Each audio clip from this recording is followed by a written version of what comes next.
Hello everyone, my name is Stacy Stanton and the presentation I am going to show you today will discuss the concept of truncation and the use of wildcards in your research.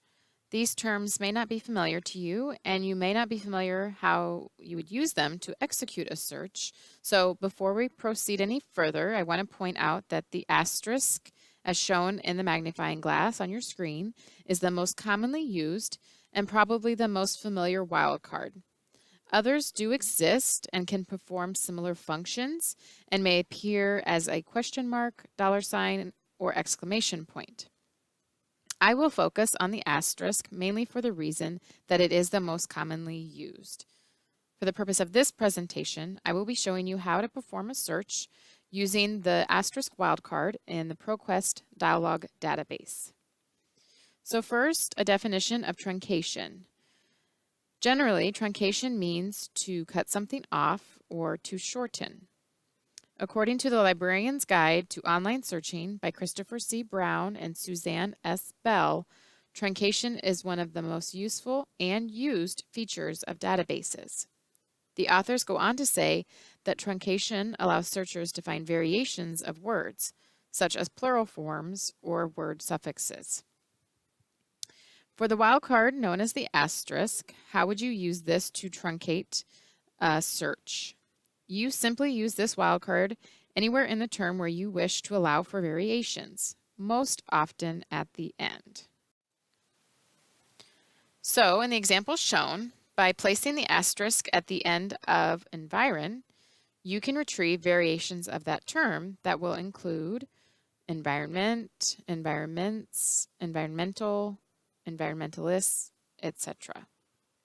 You could also potentially place the asterisk elsewhere in the term with the intention of finding variations based on spelling, for example.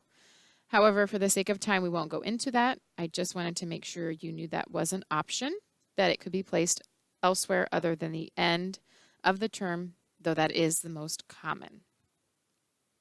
So why use the asterisk in your search?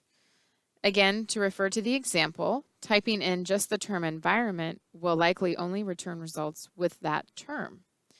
But when using the asterisk wildcard, other results will be included that can be just as relevant and have only used a variation of the same term.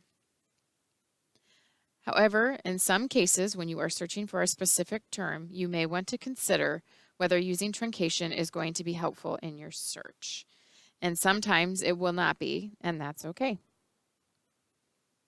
The final comment I like to make is to always check the help section of a database before proceeding with research tools like wildcards.